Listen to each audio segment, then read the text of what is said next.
जोहार साथियों, मैं मुकेश बिरुआ।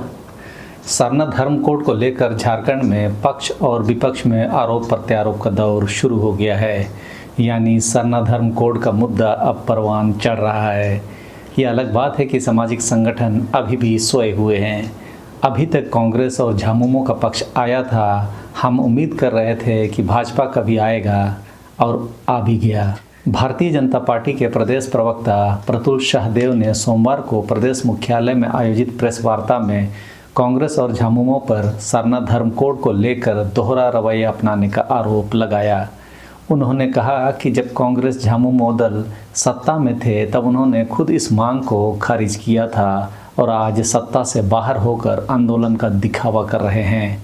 प्रतुल ने बताया कि यूपीए सरकार के कार्यकाल में 11 फरवरी 2014 को तत्कालीन आदिवासी कल्याण मंत्री वी किशोर चंद्र देव ने एक आधिकारिक पत्रांक संख्या 16012/19/2013 के माध्यम से सरना धर्म कोड को अव्यवहारिक बताते हुए अस्वीकार कर दिया था। उस समय यह भी तर्क दिया गया था कि इस तरह की मांग अन्य धर्मों से भी आ सकती है, जिससे स्थिति जटिल हो जाएगी। इस तरह की राय की जानकारी सरना धर्म कोड के अलग अलग वीडियो में मैंने पहले भी दे चुका हूँ कि जनगणना मंत्रालय जब भी धर्म कोड से संबंधित सवाल पूछा जाता है तो यही जवाब अक्सर दिया जाता है। यह बात सही है कि उस समय तत्कालीन भारत सरकार, जो यूपीए के नेतृत्व में चल रही थी, ने आदिवासियों की सरना धर्म कोड की मांग को राजनीतिक रूप से अस्वीकार किया। हालांकि तकनीकी तौर पर हमेशा किसी भी नए धर्म कोड की मांग को भारत सरकार ने अस्वीकार किया है। ध्यान देने वाली बात यह है कि भाजपा ने यह स्पष्ट नहीं किया कि आदिवासियों की इस मांग पर उसका रुख क्या है। वह सिर्फ आरोप लगाने में व्यस्त है। लेकिन यह बात भी सच है कि जब 2020 में विशेष सत्र में सरना धर्म कोड का प्रस्ताव पारित किया जा रहा था तो उस समय भाजपा ने भी उसका समर्थन किया था। भले ही हेमंत सोरेन ने सरना धर्म कोड की मांग को पूरा करने के लिए अपने पद का उपयोग आदिवासी हित में करते हुए विशेष सत्र बुलाया हो, लेकिन उसका समर्थन सभी झारखंडी पार्टियों ने किया था। मैंने अपने एक वीडियो में आपको बताया था कि किस तरह अंतर्राष्ट्रीय मंच में पहली बार आदिवासी धर्म सरना को पहचान मिला था, जिसका प्रतिनिधित्व करने का मौका मुझे मिला था। यह आयोजन 27-28 अक्टूबर 2011 को इटली के असिसी में हुआ था। वहां से वापस आने के बाद रांची के रॉक गार्डन में सरना स्थल पर राज्य के आदिवासी और धार्मिक अगुओं की बैठक 23 दिसंबर 2011 को हुई थी। उसके बाद ही सरना धर्म कोड के लिए व्यापक आंदोलन की रणनीति तय की गई, जिसके बाद अप्रैल 2012 को मोराबादी मैदान में लाखों की संख्या में लोगों ने उपस्थित होकर सरना धर्म कोड की मांग को प्रबल किया था। उसके बाद भारत सरकार के बुलावे पर आदिवासियों के प्रतिनिधि भारत सरकार से मिलने भी गए, लेकिन बातचीत का नतीजा वही निकला जो अभी हमने ऊपर बताया। क्योंकि भाजपा ने कांग्रेस और झामुमो पर आरोप लगाया तो स्वाभाविक सी बात है कि उनके तरफ से भी इसकी प्रतिक्रिया तो आनी ही थी।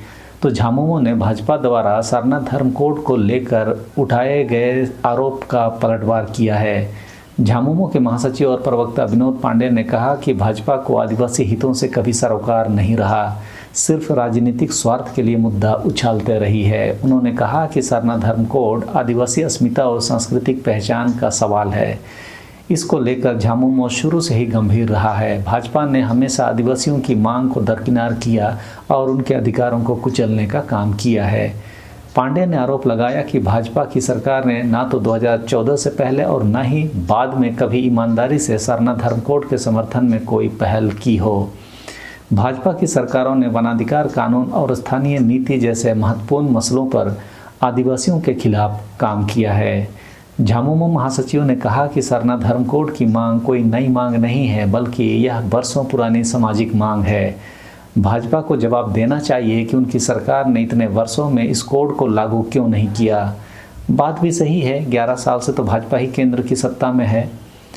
पांडे ने भाजपा से सवाल करते हुए कहा कि वह संसद में इस कोड के समर्थन में प्रस्ताव लाएगी या फिर जन भावनाओं को भड़काने का काम करेगी। हालांकि भाजपा ने आरोप लगाया था कि यूपीए गठबंधन ने सरना धर्म कोड की मांग को अस्वीकार कर दिया था, लेकिन झामुमो ने उस आरोप का जवाब भाजपा पर आरोप देकर ही किया। कांग्रेस ने भी भाजपा के आरोप का जवाब देते हुए पूछा है कि भाजपा यह बताए कि वह अब तक सरना धर्म कोड के मसले पर अपनी मंशा साफ क्यों नहीं कर रही है। क्या भाजपा सरना धर्म कोड लागू नहीं करना चाहती? भाजपा गोलमोल बातें कर सरना धर्म कोड के मुद्दे को सिरे से खारिज करना चाहती है। कांग्रेस प्रवक्ता सोनल शांति ने कहा कि आदिवासियों के धार्मिक पहचान को भाजपा शुरू से ही नकारती रही है, इसीलिए भाजपा ने आदिवासियों को वनवासी नाम दिया है। ये बात तो सही है, आरएसएस और भाजपा के लोग आदिवासियों को वनवासी ही समझते हैं। सोनल शांति ने कहा कि भाजपा वनवासी कल्याण के नाम पर राजनीतिक दुकान चलाती रही और आदिवासी समुदाय को वोट बैंक का मोहरा बनाती भी रही। उन्होंने कहा कि रघुवर दास के शासनकाल में कांग्रेस विधायक सुखदेव भगत ने मुख्यमंत्री प्रश्नकाल में सरना धर्म कोड लागू करने की मांग की थी, लेकिन मुख्यमंत्री रघुवर दास ने इसे स्पष्ट इनकार करते हुए कहा था कि सरकार की ऐसी कोई मंशा नहीं है। ये हुआ टिट फॉर टैट वाला जवाब। मतलब भाजपा ने कांग्रेस की अस्वीकृति की बात उठाई तो कांग्रेस ने भी भाजपा की अस्वीकृति की बात याद दिला दी। साथ ही यह भी याद दिलाया कि लोकसभा चुनाव के दौरान भाजपा अनुसूचित जनजाति मोर्चा के राष्ट्रीय अध्यक्ष समीर उरांव ने सरना धर्म कोड की मांग को सिरे से खारिज कर दिया था।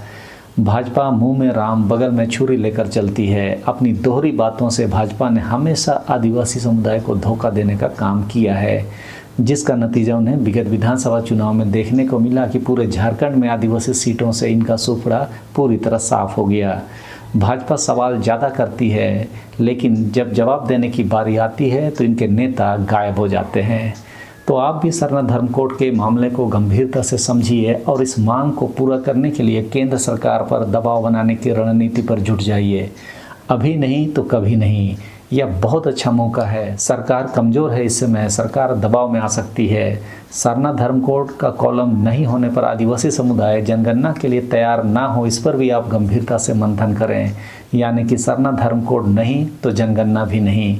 आप इसकी गंभीरता को कितना समझ पा रहे हैं मैं नहीं कह सकता, लेकिन आदिवासी समाज का चिंतन आज के समय में इस दिशा में जाना जरूरी है।